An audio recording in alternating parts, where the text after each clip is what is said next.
후후후. 안녕하십니까 여러분, 부엉이 교수입니다. 오늘은 아주 심각한 이야기를 해볼까 합니다. 여러분, 혹시 수포자라는 말 들어보셨나요? 수학을 포기한 사람. 네, 저도 사실 고등학교 때 미적분 배우면서 이걸 내가 왜 배워야 하지?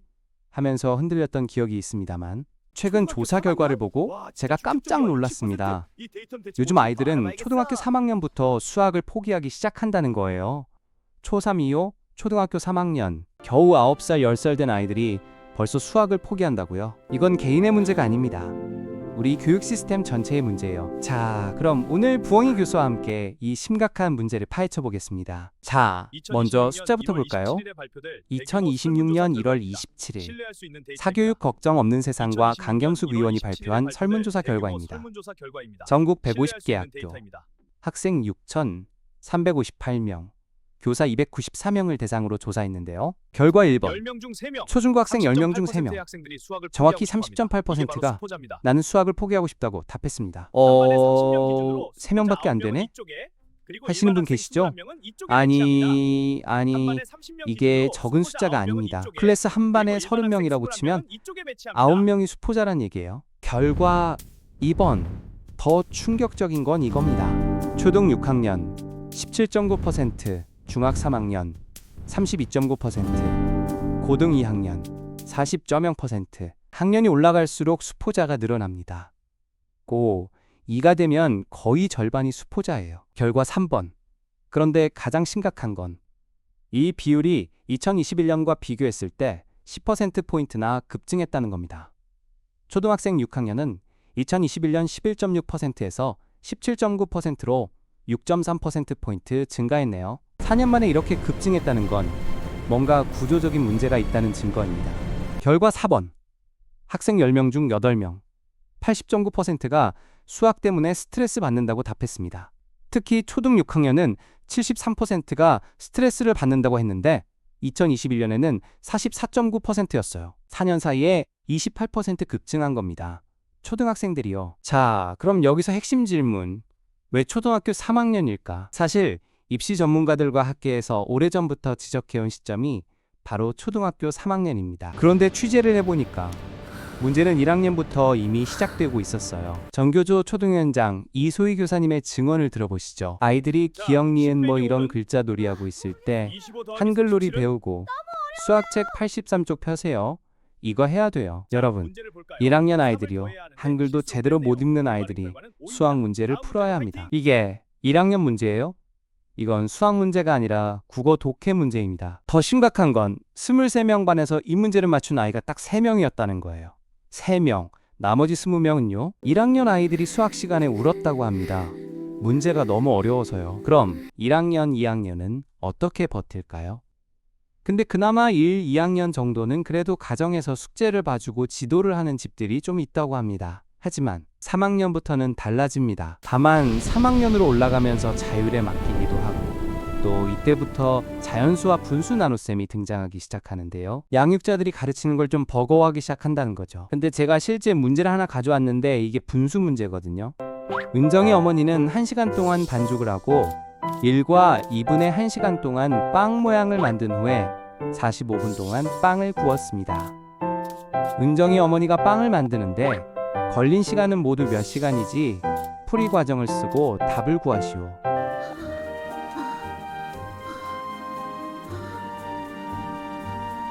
답이 뭐예요? 답은 175분입니다. 저는 방금 암산으로 계산했습니다. 여러분, 이 문제의 난이도를 분석해 볼까요? 난이도 분석. 서술형 문제가 문제집에 많이 등장하기 시작할 때부터 부모님들이 학원으로 보내기 시작하세요. 3학년 때가 그 기점이에요. 부모님들이 가르치다가 화나니까 포기하는 모르겠어요. 케이스도 아빠 너무 있고 어려워요. 다른 집중해야지. 애들은 다 잘하는 것 같은데 이해가 안 돼? 나만 다시 못하네 모르겠어요. 하는 아빠 또 너무 어려워요. 나만의 벽에 집중해야지. 갇혀 있는 아이들도 있고 학원을 보내봤자 학원에서는 선행 위주잖아요. 그렇죠. 문제풀이로 시간을 많이 안 들리죠. 3학년 교실 한 반을 생각했을 때 6학년 선행까지 끝낸 아이들이 있고 숫자로 1부터 100까지 세는 거를 좀 버거워하는 아이도 같이 있다고 합니다. 수학 같은 경우는 이제 형성평가라든가 단원평가를 보고 미도달된, 그러니까 기준에 미달하는 학생이 몇 명인지 교육청에 매년 보고하는 절차가 3학년 때부터 시작이 된다고 하는데요. 이게 부족한 아이들한테는 보충 수업을 제공하자라는 취지인데 이것도 좀 쉽지가 않은 게 나머지 공부를 시키느니 차라리 학원에 보내겠다라는 양육자들도 많고 정리하면 초등학교 3학년 때 못 잡으면 쭉 간다. 네, 그렇습니다. 그러니까 수학에 대한 압박을 느끼는 나이가 점점 내려가고 있다는 것도 분명하게 드러난 사실이고요. 학교에서 이렇게 매번 형성평가를 보고 또 집에서도 유독 수학 점수 예민하다 보니까 아이들도 이미 이때부터 안다는 거죠. 아, 뭔가 수학은 굉장히 중요한 거구나. 근데 나는 못하는구나 해서 위축이 되기 시작한다는 건데 이렇게 분수를 배우기 시작하는 초등학교 3학년부터 수학에 대한 부정적인 감정이 나타난다라는 게 사실 되게 오랫동안 현장에서 꾸준히 나왔던 목소리인데 자, 그럼 이제 핵심 질문입니다. 왜 이런 일이 벌어질까? 개인의 문제일까요? 아이들이 노력을 안 해서? 아닙니다. 이건 구조적인 문제입니다. 지금 우리나라 수학 과정은 스스로 익히는 시간이 없이는 학교 수업만으로 좀 이해하고 넘어가기가 어려운 구성으로 되어 있다고 합니다. 그렇기 때문에 반복을 해서 복습도 하고 연습을 하는 시간이 충분히 필요한 건데 아이들이 지금 그 시간을 가지지 못하고 있는 거죠. 대학에서 요구하는 수학 수준은 상당히 높고 그걸 일정 수준 고등학교 때까지 올려야 하는 상황에서 이제 진도를 빠르게 빼야 하고 학년이 올라갈수록 난이도는 가파르게 높아지는데 그 기점이 3학년이 된다라는 겁니다. 전체 학생의 64.7%가 수학 사교육을 받고 있었고 이들 가운데 85.9%는 선행학습을 경험한 것으로 조사됐다. 그러나 선행학습을 했음에도 30.3%는 해당 내용을 이해하지 못하고 있다고 답해 학습 효과에 의문이 제기됐다. 이게 무슨 의미일까요? 선행학습을 하는데도 30%는 이해를 못한다는 거예요. 교사들 또한 학교 수업만으로는 한계가 있다고 판단했다. 초중 고 교사의 60.2%는 학교 수학 수업을 이해하기 위해 수학 사교육이 필요하다고 응답했다. 특히 고등학교 교사의 70.4%는 사교육 없이 킬러 문항을 풀기 어렵다고 답해 현행 수업과 평가 체계가 학생들에게 과도한 부담을 주고 있음을 시사했다. 선생님들도 인정하는 겁니다. 학교 수업만으로는 한계가 있다고. 수학을 포기하게 되는 이유를 놓고 학생과 교사의 시각은 엇갈렸다. 학생들은 수학 문제가 어려워서를 가장 큰 이유로 들었다. 응답자의 42.1%가 이를 선택했으며 이어 시험 점수가 오르지 않아서 16.6%, 공부할 분량이 너무 많아서 15.5%, 수학을 왜 배워야 하는지 모르겠다. 14.9%. 반면 교사들은 보다 구조적인 문제를 원인으로 짚었다. 교사의 46.6%는 기초학력 부족, 누적된 학습 결손을 핵심 요인으로 선택했다. 수학에 대한 흥미 자신감 부족은 29.4%, 가정 및 사회적 지원 환경 부족은 10.8%.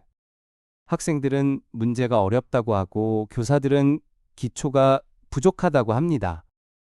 이러한 인식 차이는 수학 교육 문제를 해결하기 위해서는 단순히 난이도 조절만이 아니라 기초 학력 보장과 학습 결손 예방을 위한 체계적인 접근이 필요함을 시사한다.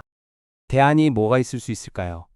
저는 돌아보면 수포자가 된 결정적 시점이 미분, 적분 배울 때였던 것 같은데 그때 그럼 저는 생각했어. 왜 이런 걸 배워야 되느냐? 사는데 무슨 도움이 되느냐? 라고 자기 합리화를 하면서 찍기 실력을 차라리 기르자. 요즘같이 서술형으로 답안이랑 문제가 나온다면 사실상 정말 쉽지 않은 거죠. 그러니까 문해력이 안 되면 수학 안 된다. 겹쳐 있는 거잖아요. 솔직히 말씀드리면 이건 개인이 해결할 수 있는 문제가 아닙니다. 전문가들이 제시한 해법, 사교육 걱정 없는 세상과 강경숙 의원은 이번 조사 결과를 근거로 교육부에 수포자 예방을 위한 종합대책 수립을 요구했다. 학생들이 수학을 포기하는 근본 원인이 과도한 난도와 상대적 서열화에 있다는 것이 증명됐다. 선행 사교육에 의존하지 않아도 안심되는 학교 교육 중심의 종합대책 마련이 시급하다. 구체적으로 초등단계부터 기초학력 결손을 막는 수포자 예방 종합대책 마련, 내신 수능의 절대평가 전환 로드맵 제시, 고교학점제와 연계한 전공별 적정 수학학습 수준 국가 기준 마련, 진로와 무관하게 상위권 위험해! 대학 진학을 거기 위해 낭떠러지야! 맹목적인 제발 수학 선행 멈추라고! 사교육이 과도하게 이뤄지고 있다. 안녕하세요, 학생들에게 여러분. 수업계 여러분 시간입니다. 수학을 모두 못한다고 함께 해서 재미있게 여러분이 공부해봐요. 부족한 게 아닙니다. 안녕하세요, 수학은 여러분. 단지 수업계 여러 배우는 과목 중 하나일 시간입니다. 뿐이에요. 모두 함께 재미있게 여러분은 공부해봐요. 충분히 가치 있는 사람입니다. 초등학교 3학년, 9살, 10살 아이들이 수학 때문에 울고 스트레스 받고 자신감을 잃어가는 이 현실. 이건 정말 심각한 문제입니다. 2021년 대비 수포자가 10%포인트나 증가했다는 건 우리 교육 시스템이 뭔가 잘못된 방향으로 가고 있다는 신호입니다. 우리 모두가 관심을 가져야 합니다. 변화는 좋아요와 가능합니다. 구독, 그리고 댓글로 하지만 의견을 우리 모두의 남겨주세요. 관심과 여러분의 노력이 참여가 더 큰 필요합니다. 성장을 만듭니다. 오늘 부엉이 교수의 좋아요와 특강 구독, 그리고 댓글로 어떠셨나요? 의견을 남겨주세요. 좋아요와 구독 여러분의 참여가 부탁드리고요. 더 큰 성장을 만듭니다. 여러분의 생각도 댓글로 좋아요와 들려주세요. 구독, 그리고 댓글로 다음에 의견을 더 남겨주세요. 재미있는 주제로 여러분의 참여가 더 찾아뵙겠습니다. 큰 성장을 만듭니다. 후후후 부엉이 교수였습니다.